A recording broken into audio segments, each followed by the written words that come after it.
마태복음 13장 1절로 17절까지입니다.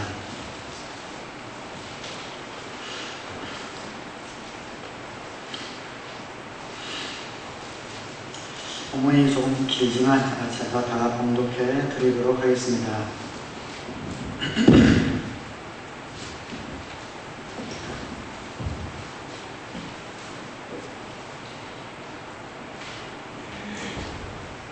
마태복음 13장 1절로 17절입니다.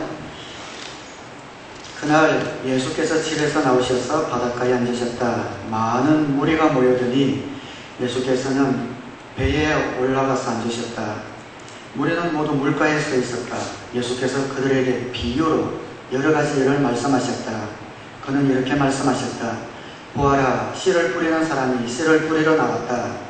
그가 씨를 뿌리는데 도르는 길가에 떨어지니 새들이 와서 그것을 쪼아 먹었다. 또 도르는 흙이 많지 않은 돌짝밭에 떨어지니 흙이 깊지 않아서 싹은 곧 났지만 해가 뜨자 타버리고 뿌리가 없어서 말라버렸다. 또 도르는 가시덤불에 떨어지니 가시덤불이 자라서 그 기운을 막았다. 그러나 도르는 좋은 땅에 떨어져서 열매를 맺었는데 어떤 것은 100배가 되고 어떤 것은 60배가 되고 어떤 것은 30배가 되었다. 귀 있는 사람은 들어라. 제자들이 다가와서 예수께 말하였다. 어찌하여 그들에게는 비유로 말씀하십니까? 예수께서 그들에게 대답하셨다.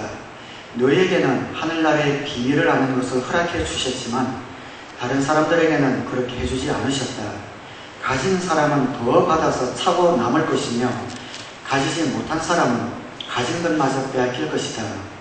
내가 그들에게 비유로 말하는 이유는 그들이 보아도 보지 못하고 들어도 듣지도 못하고 깨닫지도 못하기 때문이다. 이사야의 예언이 그들에게서 이루어지는 것이다. 너희가 듣기는 들어도 깨닫지 못하고 보기는 보아도 알아보지 못할 것이다. 이 백성의 마음이 무디어지고 귀가 먹고 눈이 감기어 있다.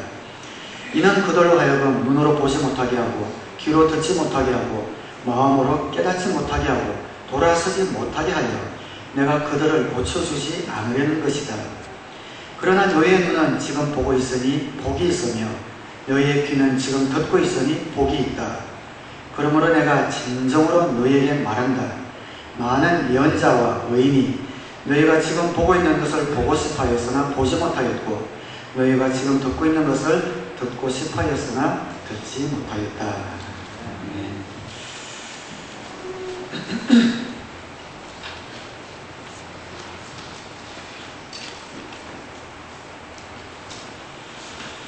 오늘 본문 말씀을 읽으시면 그런 단어가 나와서 짐작하셨겠지만 있는 사람은 더 풍성하게 있게 하시고 있는 사람은 더 있는 것까지 빼앗아서 있는 사람에게 주겠다, 그렇게 말씀하셨죠.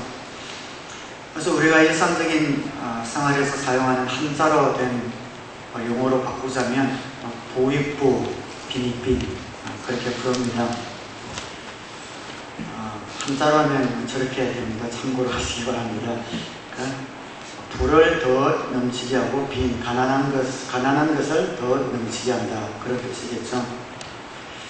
우리 예배에는 우리 뉴스를 막 졸업한 우리 청년들이 많이 참석하는데 한국말 아주 서툰 그런 형제 자매들도 있습니다. 한자까지 나오니까 오늘 설교는 어려워서 부탁하겠다 이렇게 생각하실 텐데 그런 분들을 위해서 밑에서 영어로 찾아서 설명을 해놨습니다. 한자, 우스갯소리지만 요즘 아이들은 한자들을 잘 모르죠. 그래서 이가 없으면 잇몸으로 산다. 그것을 예자, 한자, 성어의 예자로 이야기하면 임플란트, 그렇게 얘기한다. 어쨌든 부익부, 빈익부, 있는 사람은 더 있게 하고 없는 사람은 더 없게 만든다. 사실 이것은 일반적인 그런 세상의 원리입니다. 그런데 성경의 원리도 그렇습니다. 있는 자는 더 풍성하게 하고 없는 자는 더 없게 될 것이다. 특별한 어떤 것이 아니라 우리가 살아가는 이런 세상의 일반적인 그런 원리이지요. 운동을 하는 사람도 예를 들어서 투수가 한번 슬럼프에 빠지면 공이 잘 안 들어가니까 신경을 쓰다가 그걸 잘 넣으려고 하고 쓰다가 하다 보니까 그만큼 속도가 늦어지고, 또 속도가 늦어지니까 그만큼 더 얻어맞고, 그러다 보니까 위축돼서 점점점 공 던지는 게 자신이 없어지는 거예요. 빈익빈 되는 거죠. 그러나 공을 던졌는데 속력도 좋고 또 자기가 원하는 곳에 제구가 정확하게 들어가면 자신이 붙어서 구회까지 점점 더 실력이 좋아지는 것, 부익부, 이런 것들은 세상의 당연한 원리입니다. 우리가 신앙생활을 하면서도 부익부, 있는 것이 더 풍성해지는, 그 영적 자원이든 믿음이든 사랑이든 풍성함이 더 풍성해져야 되는데, 그러지 못하고 자꾸만 빈익빈, 하강곡선을 그리는 이런 분들이 있습니다. 혹시 여러분 가운데 내 신앙과 믿음의 곡선이 지금 하강세를 타고 있다고 생각되거든, 혹은 앞으로 신앙생활 하는 가운데 내 신앙이 하강곡선을 그릴 때가 올 때 이 말씀을 생각하면서 어떻게 하면 이 빈익빈의 현상을 부익부로 끌어올리느냐, 거기에 대한 지혜를 어떻게 열매 맺는 그런 삶을 사는가 하는 그런 지혜를 오늘 말씀을 통해서 살펴보려고 합니다. 예수님 비유로 말씀하셨죠. 그런데 예수님 비유로 여기서만 말씀하신 것이 아니라 초기부터, 그 공생의 초기부터 비유로 말씀을 많이 하셨습니다. 그런데 띄엄띄엄 비유로 말씀하셨지만 지금 마태복음뿐 아니라 다른 복음서들을 보면 지금 이 씨 뿌리는 비유를 하는 이 시점부터 본격적으로 비유가 가중되고 굉장히 많아지는 것을 보게 됩니다. 예수님이 십자가에 달리실 날을 얼마 앞두지 않고부터는 비유를 집중적으로 많이 사용해서 말씀을 하고 있습니다. 비유란 무엇인가? 우리 일상생활에 일어나는 관찰할 수 있는 이런 일상적인 일들을 통하여 그 속에 영적인 진리를 담아서 설명하는 것, 그것을 비유라고 이야기합니다. 왜 예수님께서 이때에 이때부터 비유에 대해서 이렇게 말씀을 많이 하기 시작했는가? 거기에 대해서 제자들도 좀 의아했던 것 같아요. 그래서 10절에 이상에서 제자들이 왜 비유를 이렇게 말씀하십니까? 지금 예수님의 비유를 듣고 있는 사람은 제자들뿐만 아니라 많은 군중들과 서기관과 바리새인, 유대인 지도자들도 있었습니다. 그때 예수님께서 이렇게 말씀을 하시는 거죠. 가진 사람은 더 받아서 차고 남을 것이며 가지지 못한 사람은 가진 것마다 마저 빼앗을 것이다. 그 앞에 11절 말씀에는 너에게는 하늘나라의 비밀을 아는 것을 허락해 주셨지만 다른 사람에게는 그렇게 해주지 않으셨다. 그리고 뒤에 있는 13절에는 내가 그들에게 비유로 말하는 이유는 그들이 보아도 보지 못하고 들어도 듣지 못하고 깨닫지도 못하기 때문이다. 이렇게 말씀을 하고 있습니다. 오늘 예수님의 비유를 듣는 두 부류가 있는데, 한 부류는 예수님을 사랑하고 따르는 제자들입니다. 그리고 다른 한 부류는 예수님을 미워하고 죽이려고 하는 유대인 지도자들이었습니다. 이 유대 지도자들, 바리새인들과 율법학자들은 예수님을 면밀히 관찰하면서 저 사람은 메시아가 아니다 라고 결정을 내려버렸습니다. 그렇게 마음을 정해버렸습니다. 메시아가 아니다라고 마음을 정해버리니까 예수님이 어떤 기적을 행해도 이들에게는 마음이 다가오질 않은 거죠. 귀신을 쫓아내고 병을 고쳐도 귀신의 왕 바알세불을 힘입어서 저런 일을 한다라고 트집 잡고 말씀하는 것마다 꼬투리를 잡아서 예수님을 걸어 넘어뜨리려고 하고 있는 겁니다. 그러니까 이 사람들은 예수님 무슨 말씀을 하시든지 그것을 곡해해서 예수님을 올가mer 그런 작정을 하고 있는 것이죠. 그렇다고 예수님이 말씀을 선포하지 않을 수는 없잖아요. 계속 가시면서 말씀을 선포하셔야 되는데, 그래서 예수님 비유를 말씀하시는 겁니다. 이 비유의 효력이 어떻게 나타나는가? 예수님에 대해서 마음을 닫아버린 사람에게는 그 비유가 무슨 뜻인지 의미가 오질 않는 겁니다. 그런데 예수님을 사랑하고 예수님을 따르는 제자들, 그 사람들에게는 그 비유를 딱 들을 때에 그 비유 속에 들어있는 영적 진리가 그들 환하게 와 닿는 것이죠.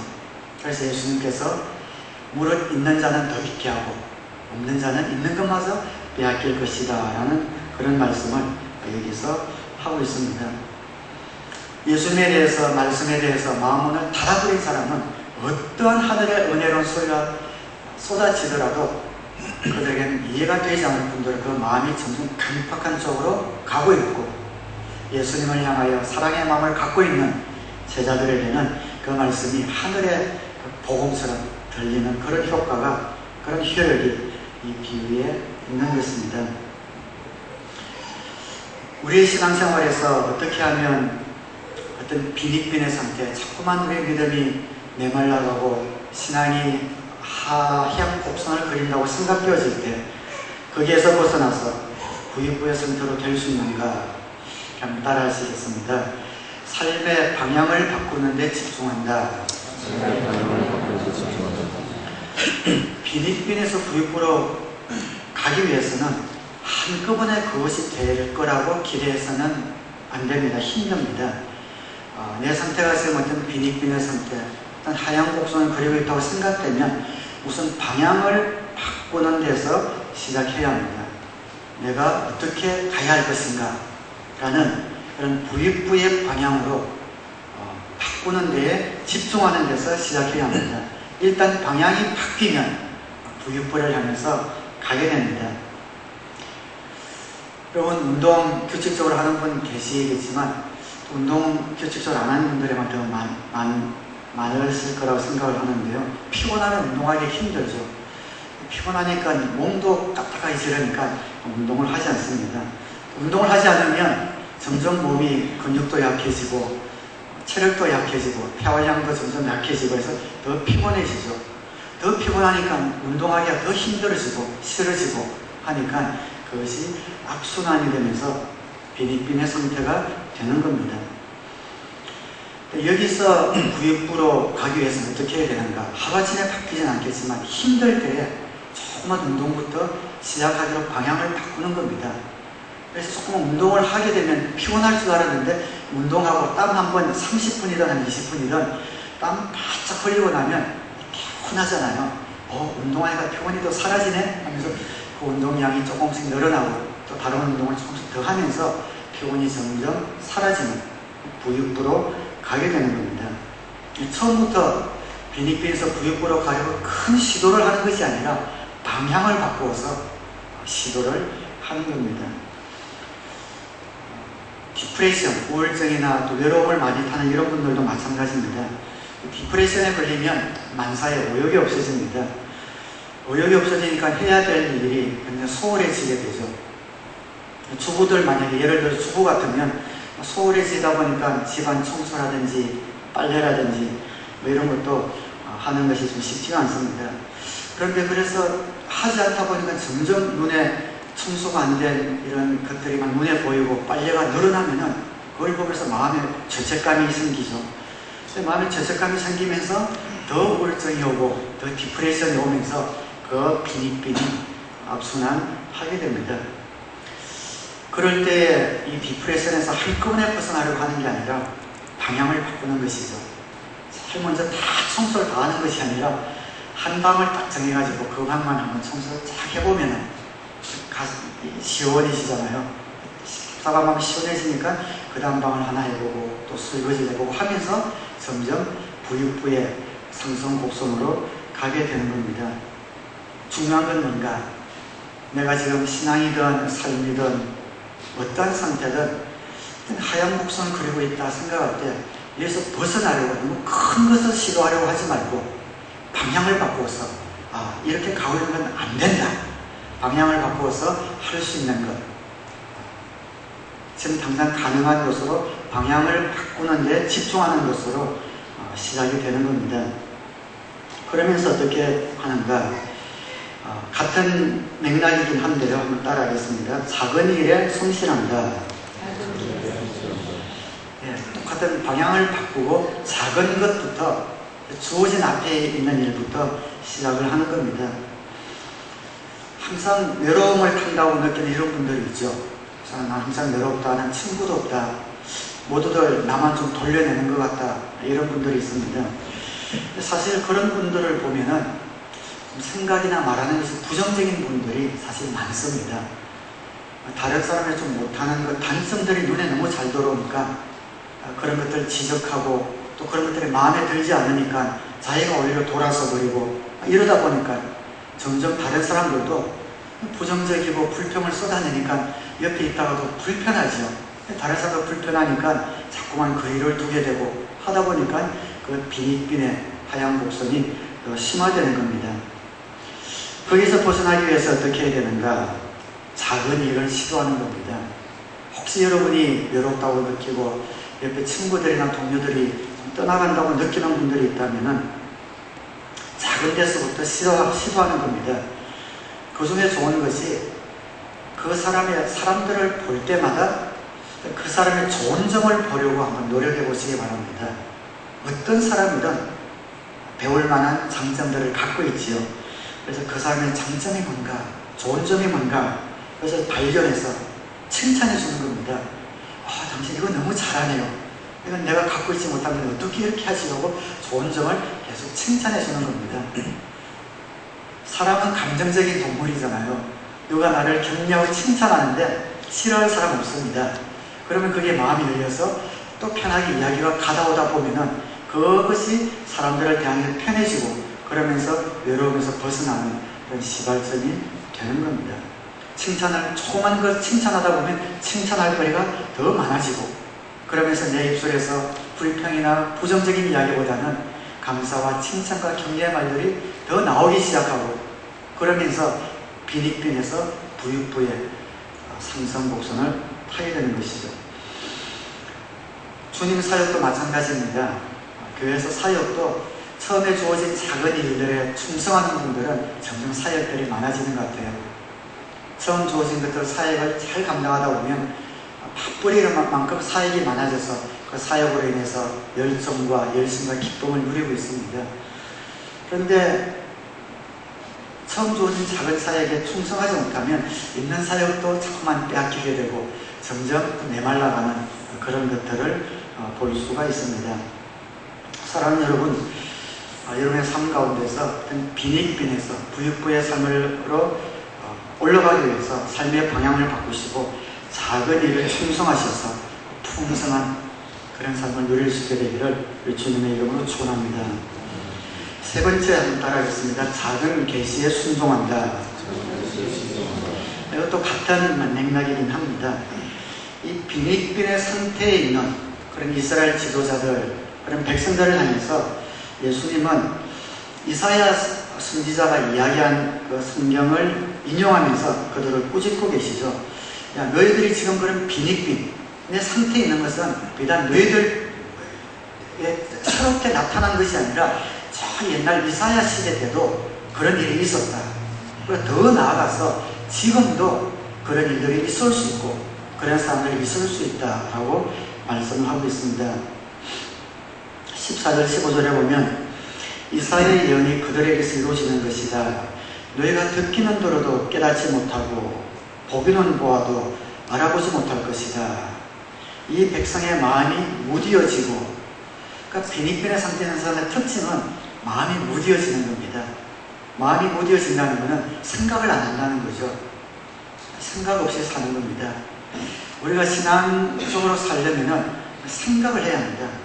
아주 예민하게 집중해서 생각하지 않으면 생각 없이 살다가는 시대 조류나 유행에 따라갈 수밖에 없습니다.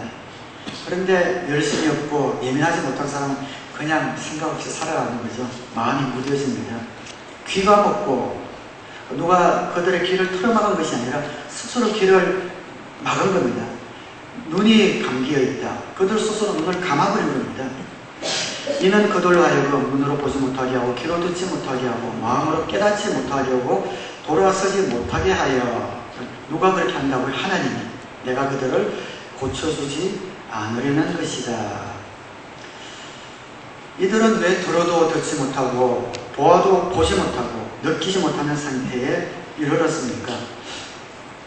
하나님의 메시지를 거부해버렸기 때문이죠.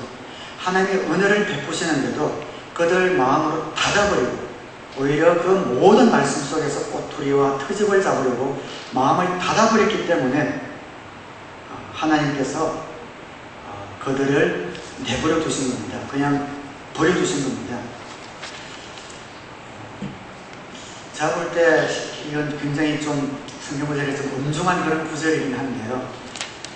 그냥 예수 하나님의 말씀을 듣다가 이해가 안 되거나 또 오해가 있거나 하면서 하는 거는 좀 상관이 없지만 가끔 가다가 의도적으로 하나님의 말씀을 듣고 알고 하는데도 그 말씀을 의도적으로 막고 트집 잡고 하나님을 부인하는 데까지 가게 되는, 하나님 편에서 볼 때 신앙적으로 넘지 말아야 될 그런 선이 있는 것 같아요. 그 선을 넘어버릴 때에 하나님께서도 그들을 그냥 내버려 두신다.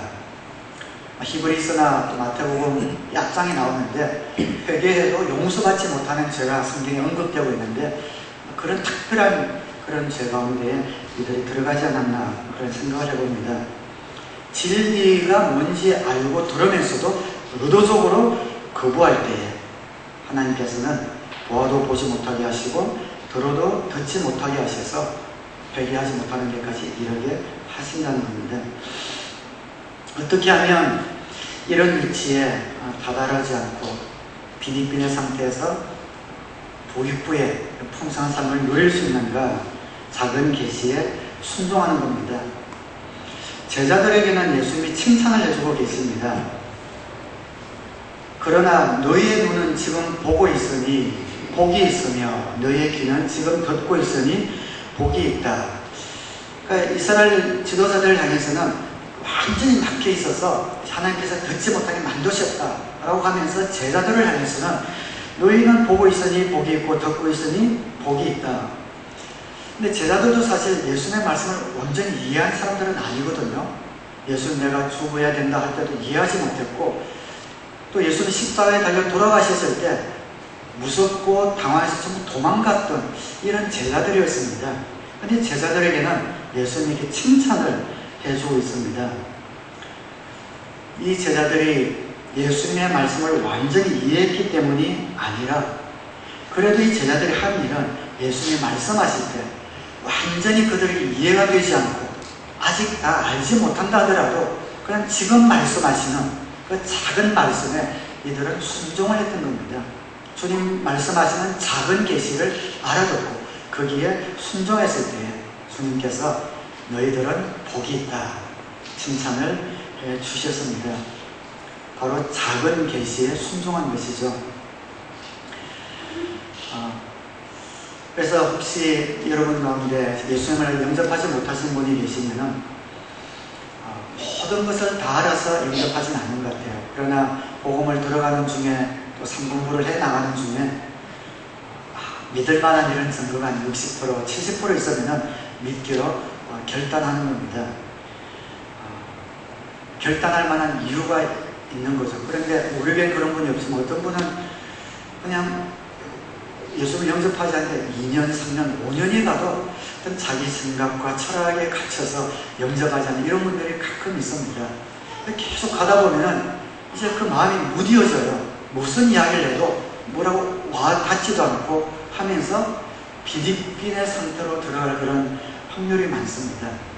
다 알지 못하지만 아직 다 깨닫지 못하지만 작은 계시 그 말씀 중에서 이해될 만한 이런 말씀들이 있을 때 믿기로 결정하면 뒤에 남은 부분은 체험으로 좀 채워주시거든요. 근데 그렇게 하지 못할 때에 비니빈의 상태로 더 깊이 들어갈 수가 있습니다. 예수님이 부활하셨다는 역사적인 사실 그 하나만으로도 예수님을 믿을 만한 충분한 근거가 됩니다. 내 주위를 돌아보면 나보다 지식도 많고 또 교육 수준도 높으신 또 이런 분들이 전부 다 예수님을 영접하고 있는 모습을 보기만 해도 내 어떤 생각과 지식보다 높은 어떤 것들이 있다는 것을 보면서도 그런 분들이 예수님을 영접하고 침례받고 기쁘게 간증하는 것을 들을 때에 충분히 믿을 만한 근거가 있을 때에 영접할 때에 비니빈의 상태에서 부익부의 상태로 옮겨가게 되는 것이죠. 그러나 주어진 계시를, 작은 그런 계시를 무시하면 점점 혼란스러워져요. 희한해요. 말씀을 들어도 혼란스럽고 성경을 읽어도 또 혼동이 되고, 또 설교를 들으면 들을수록 비판하는 마음만 생겨서 마음이 강팍해져서 빈익빈의 상태에 빠질 수도 있습니다. 감사한 것은 우리 교회는 목상을 통해 오시는 VIP 분들이 한 몇 개월, 다 1년을 넘기기 전에 목장에서 교회에 오셔서 예수 연전 모임에 들어오시고 침례 받으시고 승리의 삶을 통해서 믿음이 굳건해지면서 볼 때에 얼마나 감사한지 모릅니다. 정말 잘하고 계십니다. 빈익빈의 상태에서 부익부의 상태로 올라갈 때, 그때 비로소 우리는 열매 맺는 그런 삶을 살 수가 있습니다. 그래서 두 번째 후반부는 씨 뿌리는 비유를 통해서 우리가 어떻게 열매 맺는 삶을 살 것인가에 대해서 구체적으로 설명을 해주고 있습니다. 교회를 좀 다니신 분들은 예수님의 씨 뿌리는 비유를 아마 한 번 이상은 다 들어보셨을 거예요. 씨를 뿌리는 거죠. 씨를 뿌릴 때 어떤 씨는 팔레스타인 지방은 굉장히 토지가 열악하거든요. 그러다 보니까 그 씨를 뿌릴 때에 그 밭이 있으면 사람들이 걸어 다닐 수 있도록 이제 한 1m 정도의 폭으로 쭉 이제 두렁 같은 걸 만들어 놓고 그 위를 밟고 이제 지나다닙니다. 그러니까 그건 길가가 되는. 그러니까 여기 성경을 길가에 뿌렸다 이런 걸 읽으면은 처음 이제 예수를 믿으시는 분들은 아니 씨 뿌리는 사람이 정신이 나갔나? 밭에다 뿌리지 왜 길가에 뿌리나? 이런 생각을 하실 텐데 그런 길가가 아니라 논에 걸어 다닐 수 있도록 1m 정도의 그런 길들이 있는데 그걸 이제 길가라고 표현을 한 겁니다.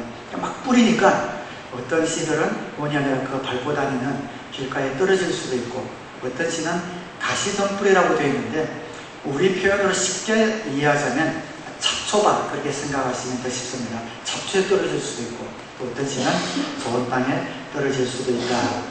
좋은 땅에 떨어진 씨는 열매를 많이 맺었다. 이런 비유죠. 이 비유를 우리는 자꾸 우리 입장에서 자꾸 바라보는데 오늘 예수님 입장에서 그 비유를 한번 좀 바라봤으면 좋겠어요. 여기서 씨는 오늘 그 본문에서 읽진 않았지만 18절 19절 보면 그 씨는 하나님의 말씀이다 라고 기록이 되어 있습니다. 그 씨는 하나님의 말씀을 의미합니다. 씨를 뿌리는 사람은 예수님이시겠죠. 여러분 농부가 씨를 뿌릴 때에 씨를 뿌리는 목적이 무엇입니까? 당연히 그 씨가 잘 자라서 열매를 맺도록 하는 것이 농부의 목적입니다. 예수님이 씨를 뿌리실 때 예수님의 말씀을 우리에게 전해주고 말씀을 우리에게 전파하실 때 그 목적이 무엇입니까? 당연히 열매를 맺는 겁니다. 하나님의 말씀이 우리에게 주어졌을 때 하나님의 말씀이 우리에게 들려졌을 때 그 말씀을 우리에게 주신 분의 마음에는 어떤 목적이 있냐면 이 말씀을 통해서 말씀을 듣는 분들의 삶 가운데 열매가 있기를 바라는 겁니다. 열매가 없이는 씨를 뿌린 목적이 아무것도 없습니다. 농부가 씨를 뿌렸는데 옥수수라고 생각해 봅시다. 옥수수 나무가 막 자라다가 키도 크게 자랐어요. 그런데 옥수수 열매가 하나도 없어요. 근데 이 농부가 야 멋지게 자랐네, 시원하다, 이쁘다, 흡족해하는 분도 있겠습니까? 아니죠. 올 농사 망쳤네 그러겠죠. 열매가 없으니까. 하나님의 말씀의 씨앗이 우리에게 뿌려질 때 그 뿌리는 농부의 마음은 그 말씀을 받아들이는 자의 삶 가운데서 열매가 맺히는 겁니다. 성경에서 열매라고 할 때는 보통 두 가지 열매를 이야기를 합니다. 첫 번째는 성령의 열매를 이야기합니다. 오직 성령의 열매는 사랑과 희락과 화평과 오래 참음하는 9가지 열매이죠. 성령의 열매. 두 번째는 전도의 열매, 사역의 열매 혹은 전도의 열매. 그 두 가지가 성경에서 말씀하고 있는 열매예요. 그래서 말씀을 통해서 성령의 9가지 성품이 내 안에 계신 성령님을 통해서 나를 통하여 그런 성품이 드러나는, 그래서 예수님 닮은 예수님의 제자로 점점 빚어지는 그런 성령의 열매가 우리 가운데 있어야 하고, 그리고 우리가 주님의 제자가 되었으니 주님께서 하셨던 그 사역을 물러받아서 영혼 구원하여 제자 삼는 이런 사역과 전도의 열매가 우리 가운데 있을 것을 우리 주님께서 원하시고 기대하시는 것이죠. 그래서 이런 열매를 맺지 못한다면 우리는 빈익빈의 삶을 살고 있다고 볼 수가 있습니다.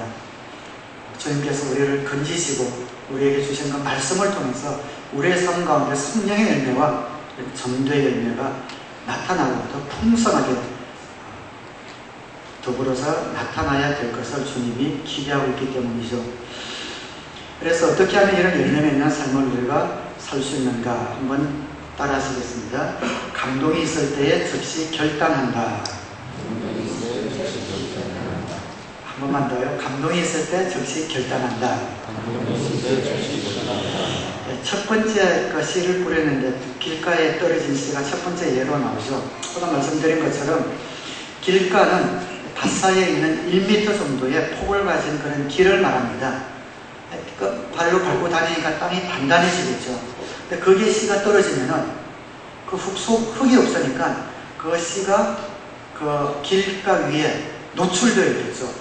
노출되어 있으니까 당연히 새가 와서 그 씨를 쪼아 먹어 버리고 말 겁니다. 이것이 무슨 의미입니까? 했을 때 18절 뒤에 쭉 읽어보시면 예수님이 그 비유에 대한 설명까지 자세히 해줍니다. 길가에 떨어진 씨는 새가 와서 쪼아 먹는데 그것은 말씀을 들었는데도 말씀이 뿌려졌는데도 흔적도 남지 않는 사람을 이야기한다. 그렇게 주님께서 설명을 해주셨습니다. 말씀이 떨어지지만 떨어지자마자 새가 쪼아 먹어버려서 흔적도 남지 않는 사람. 한쪽 귀로 말씀은 들어오는데 한쪽 귀로 그냥 통과해버리는 그런 사람을 이야기하겠죠. 이러한 결과가 왜 일어났는가? 여기서 새가 쪼아 먹는다고 했는데 이 새는 악한 자다. 주님이 그렇게 말씀하셨어요. 사탄, 악한 영이다 라고 말씀을 하셨습니다. 그러니까 이 말씀을 볼 때에 우리가 설교를 들 때 어떤 분은 찬양도 열심히 하고 예배 참석할 때 기쁘다고도 설교가 딱 시작되면 침울해지고 갑자기 조는 이런 분들이 있거든요. 그런 분들은 제가 볼 때 설교자 책임도 전혀 없다고 이야기 못하겠지만 이런 악한 영에 영향이 있다는 것을 아셔야 합니다. 정말 찬송하고 할 때는 뜨겁게 하다가 집회 같은 데 가서 보면요, 설교만 시작하면 그냥 조는 이런 분들이 있어요. 근데 피곤해서 한 번 정도 조는 거는 괜찮겠는데 설교만 하면 그냥 조름이 자연적으로 오는 이런 분들이 있거든요. 악한 영의 어떤 역사가 있다고밖에 설명이 되진 않겠습니다. 이런 사람은 그러면 어떻게 열매 맺는 삶을 사는데 가망이 없는가? 있습니다. 그것이 뭔가? 금방 말씀드린 대로 마음에 감동이 올 때에 즉시 결단하는 겁니다. 13장 19절에 보면 누구든지 하늘나라를 두고 하는 말씀을 듣고도 깨닫지 못하면 악한 자가 와서 그 마음에 뿌려진 것을 빼앗아 간다. 길가에 뿌리시는 그런 사람을 두고 하는 말이다 했는데 그 마음에 뿌려진 것 할 때 뿌려졌다. 그냥 시제로 이야기하면 과거형이잖아요. 그죠? 과거형인데 신약 성경이 기록된 헬라에 보면은 현재 완료형으로 되어 있습니다. 현재 완료와 과거형의 차이점을 아시죠? 현재 완료형은 과거에 일어난 일이 지금 현재까지 그대로 미치고 있는 그것을 현재 완료라고 그러잖아요. 그러니까 여기서 현재 완료로 사용했던 예수님께서 사용한 그런 이유가 있는 것 같아요. 그냥 그 씨가 뿌려져서 그냥 단순히 과거 시대가 아니라 씨가 뿌려져서 지금까지 어떻게든 뿌리를 내리려고 뿌리를 박으려고 하는 그런 상태로 주님이 말씀을 하셨단 말이죠. 그렇게 말씀하시는 것은 씨가 뿌려져서 새가 먹기 전에 정말 빨리 어떻게든 뿌리를 내려서 뿌리를 박아야 된다라는 그런 마음으로 말씀을 하신 것 같아요. 그래서 말씀에 들려도 무슨 말씀인지 전혀 이해가 안 되고 이런 분들은 어떻게 하는가? 그래도 말씀을 듣는 가운데 어느 한 주일은 혹은 어느 한 파트는 내 마음 가운데 주시는 그런 말씀이 있을 겁니다. 그럴 때, 그런 감동이 올 때 그걸 확 잡는 겁니다. 감동이 올 때 즉시 결단하는 겁니다. 빨리 뿌리를 내려야 되는데 그 뿌리를 내리기 위해서는 한마디라도 내 마음에 어떤 감동이 올 때에 결단하는 겁니다. 그 결단을 어떻게 하는가? 우리에게는 그런 결단하는 좋은 통로가 있습니다. 헌신대죠. 이 헌신대가 그래서 굉장히 중요합니다. 내 마음 가운데 주님이 주신 어떤 감동적인 말씀이 있을 때 감동으로만 갖고 있으면은 금방 또 사라질 확률이 많아요. 그런데 주님이 주셨다고 생각하는 감동적인 어떤 마음이 있을 때 그 마음을 갖고 결단에 내 자신을 붙들어내는 겁니다. 굉장히 중요합니다. 큰 차이가 나요. 그래서 예배 마치고 나와서 오늘 나에게 주신 그 말씀을 가지고 재헌신하는 거죠. 그렇죠? 기도 요청을 하는 겁니다. 그리고 그 말씀에 한번 나를 붙들어내고 한 주 살아가는 것과 감동으로 끝나는 것은 큰 차이가 있습니다. 악한 영이 역사할 기회를 내가 선취해서 빼앗는 것이죠. 그래서 일단 예수님을 주님으로 영접하는 것이 제일 먼저 해야 될 헌신이고요. 감동이 있을 때 앞에 나와서 주님을 영접하기로 헌신하여 주님을 영접하고 또 주님을 영접하고 나서는 신앙의 뿌리가 박힐 수 있도록 악한 영이 역사하지 못하도록 감동이 올 때마다 즉시 결단하는 것이 필요합니다. 그렇게 하지 않을 때 감동이 올 때 그 감동을 결단으로 끌고 가지 못할 때에 그것이 지나면은 악한 영이 그 씨앗을 쪼아 먹어버려서 흔적도 남지 않습니다. 참 신기해요. 결단에 붙들어내지 못할 때 언제 내가 그런 감동이 있으냐 싶을 정도로 악한 영이 그 씨앗을 쪼아서 먹어버립니다. 저는 우리 성도님들이 마음에 감동이 올 때 하나님의 말씀이 전해질 때 집중하려는 이런 마음뿐 아니라 감동이 올 때 즉시 순종하는 그런 습관을 길렀으면 좋겠어요. 꼭 제 헌신뿐만이 아니라 어떤 말씀을 주셨을 때 오늘 내가 듣는 말씀 가운데 어떤 내가 마음 가운데 부대끼는 어떤 사람이 있는데 그 매듭을 풀어야 된다는 이런 말씀을 주셨다면 감동에서 끝나지 말고 실천하는 겁니다. 결단하는 겁니다. 전도도 그런 것 같아요. 전도도 어떨 때는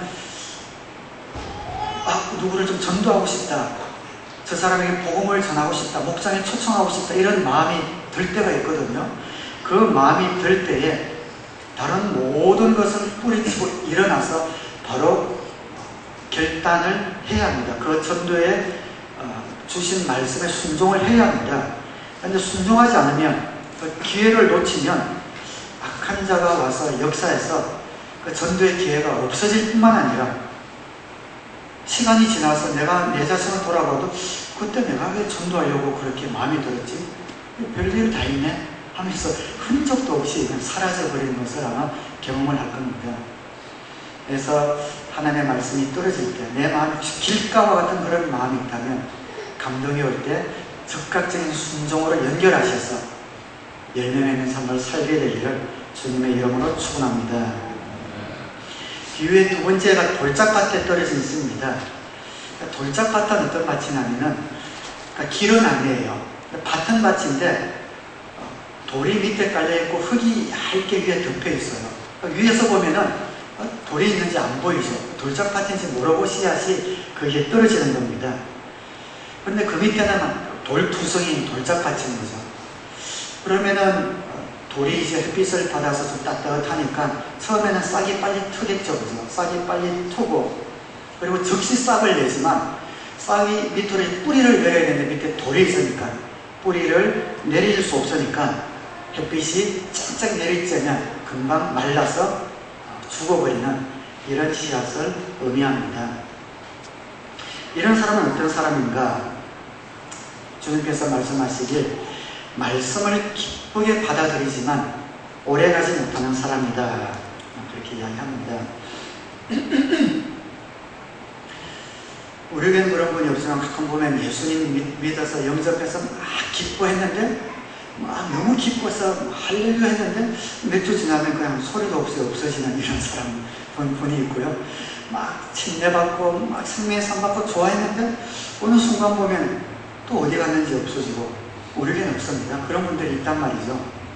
그런 분들을 이야기합니다. 그냥 말씀을 기쁘게 받아들이지만 뿌리가 깊지 못함으로 금방 낙심하여 떠나는, 그래서 예수를 믿었는데 남편이 싫어한다든지 시부모님이 어떤 교회와 승마없이 구박한다든지 아니면 사업상의 이유라든지 어떤 이유든지 그런 핍박이 올 때에 금방 멈춰버리는 사람을 의미합니다. 또 많은 경우에는 막 기쁘다가도 정말 교인들과 사소한 그런 이유로 기분이 상해서 교회에 나오지 않는 그런 사람들도 의미하기도 하겠죠. 이런 사람은 열매를 맺을 수 있는가? 열매 맺을 수 있습니다. 어떻게 열매 맺는 사람이 될 수 있을까? 수가 없지요. 이런 사람은 돌짝밭을 뚫고서라도 뿌리를 빨리 박으면 됩니다. 돌짝밭을 뚫어서라도 뿌리를 내릴 수 있도록 그렇게 노력을 해야 합니다.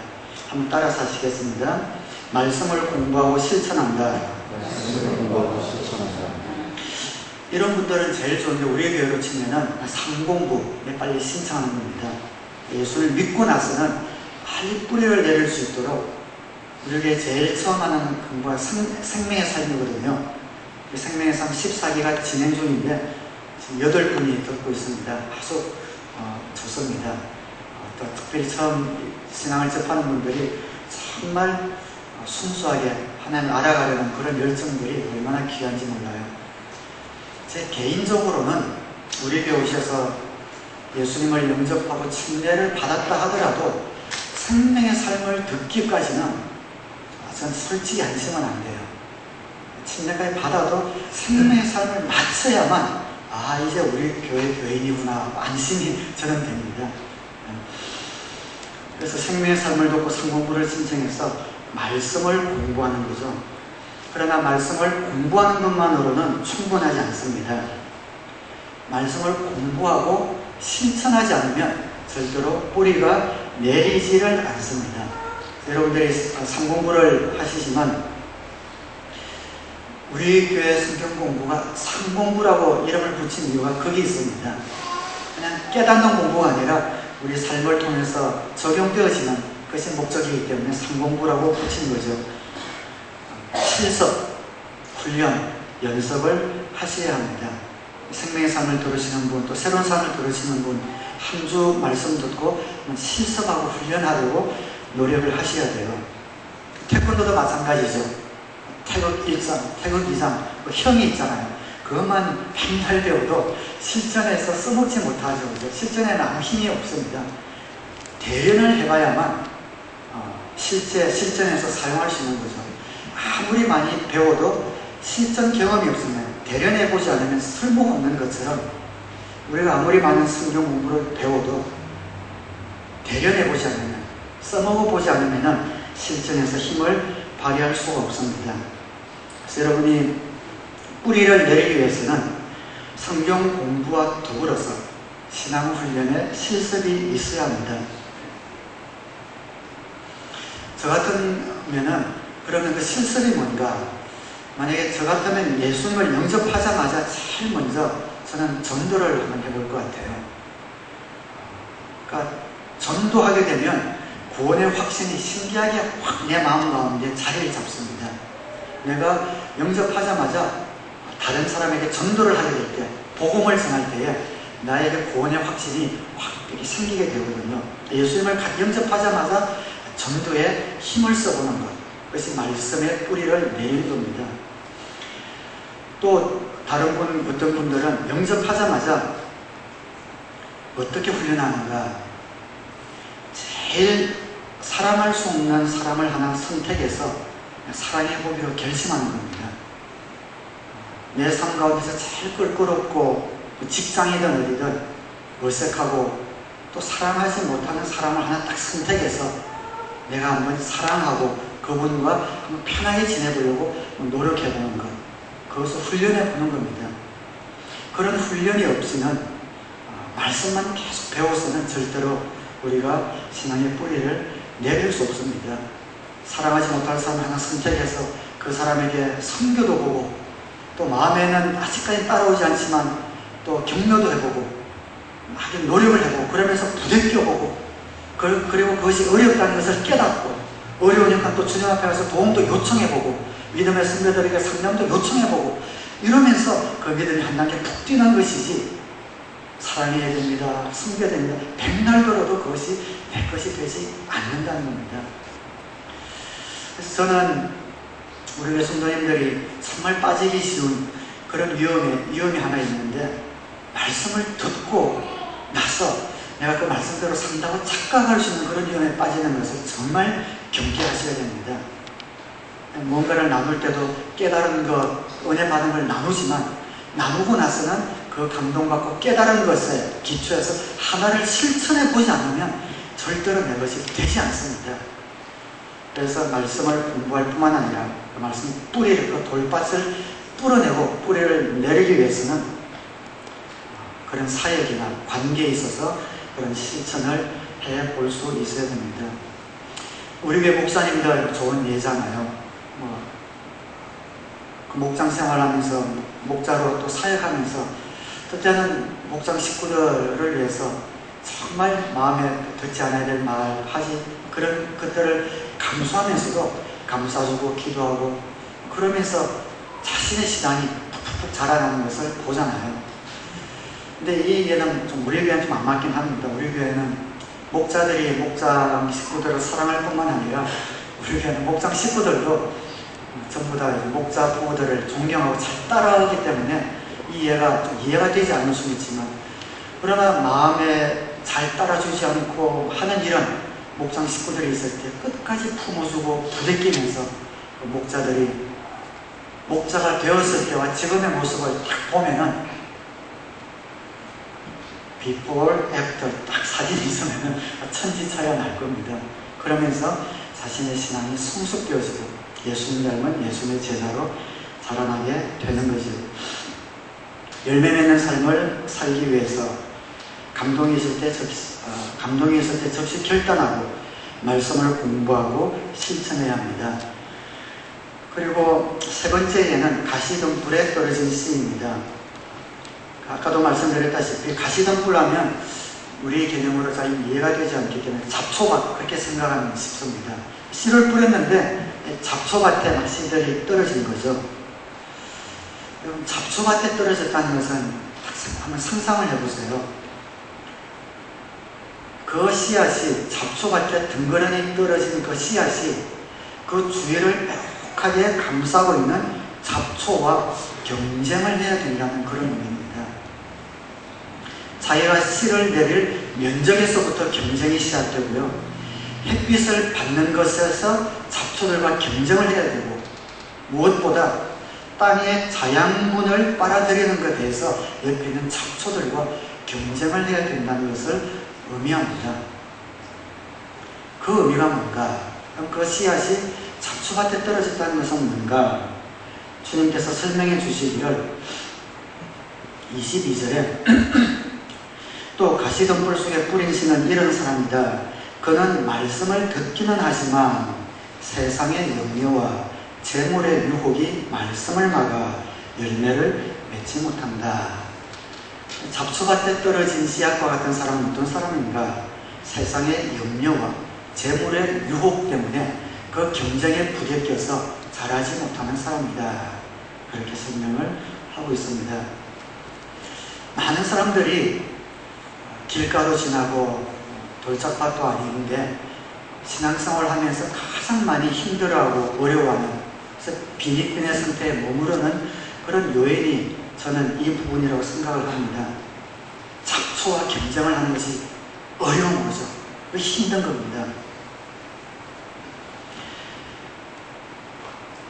신앙생활을 하면서도 그런 분들이 있습니다. 언젠가는 잘 믿어야지, 언젠가는 잘 믿어야지, 이것만 해결되면 언젠가는 제가 열심히 할 겁니다.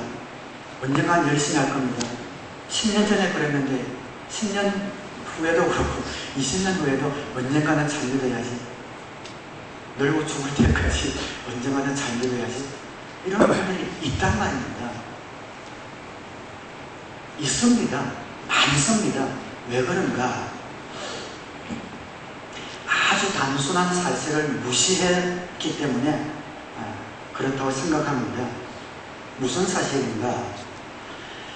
우리의 에너지와 우리의 시간은 한정되어 있다라는 단순한 사실을 무시하기 때문에 그렇습니다.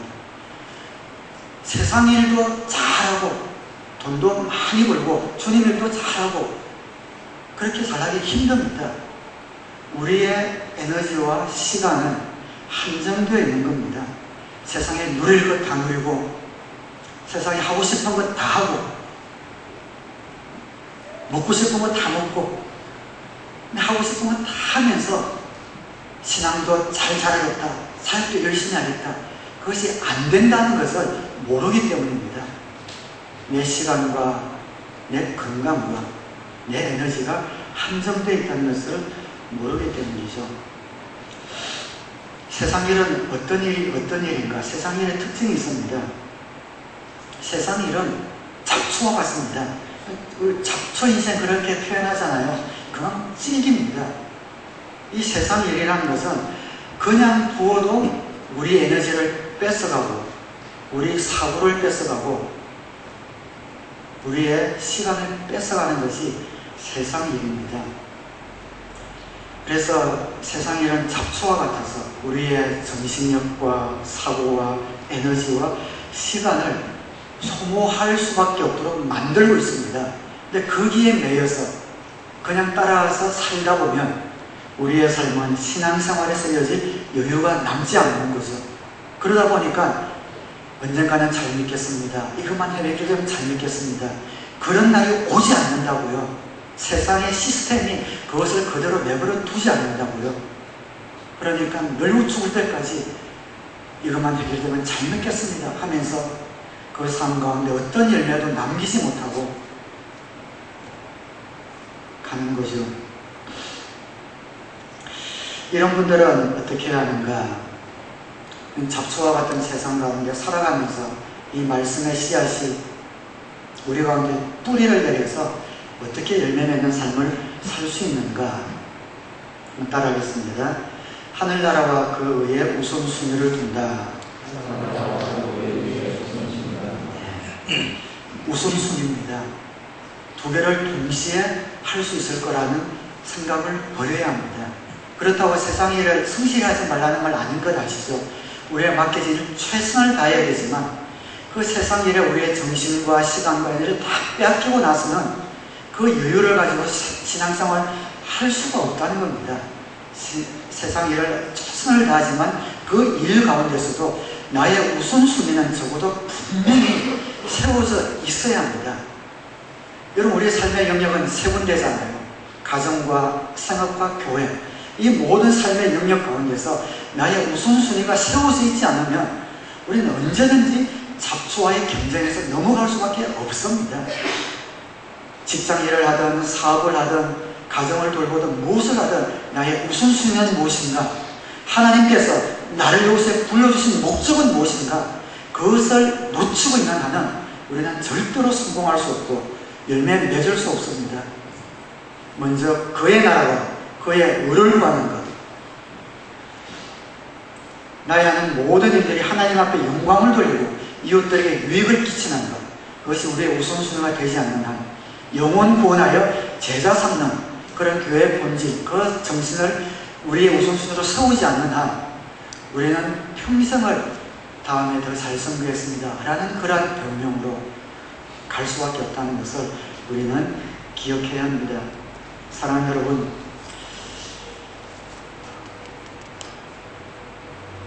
주님께서